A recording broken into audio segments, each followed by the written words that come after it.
السلام علیکم۔ جیسا کہ آپ سب کو معلوم ہے، جیسے ہی سردیاں آتی ہیں تو ہمارے میدانی علاقوں میں اسموک کا راج ہو جاتا ہے۔ اسموک فوگ اور اسموک سے ملا کے بنتی ہے اور یہ ہماری صحت کے لیے بہت زیادہ خطرناک ہے۔ خاص طور پر ایسے لوگ جن کو پھیپھڑوں کا مسئلہ ہے وہ اسموک کی وجہ سے بہت زیادہ متاثر ہوتے ہیں۔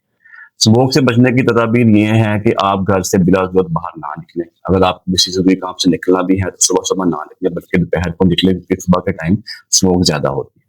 دوسری چیز یہ ہے کہ اگر آپ نے کسی کام سے باہر نکلنا بھی ہے تو ماسک کا ضرور استعمال کریں، کیونکہ ماسک کی وجہ سے اسموک کے اثرات بہت کم ہو جاتے ہیں۔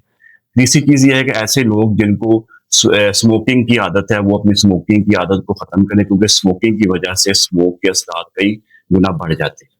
اور سب سے آخر میں یہ کہوں کہ ایسے لوگ جن کو سانس لینے میں دشواری ہے یا بہت زیادہ کھانسی ہے اور ان کی ڈیلی روٹین ڈسٹرب ہو رہی ہے، اپنا کام نہیں کر پا رہے، وہ ضرور ہاسپٹل جائیں، ان سے رابطہ کریں اور وہاں ڈاکٹر سے مشورہ کر کے اپنا علاج کروائیں اور اسموک سے بچیں۔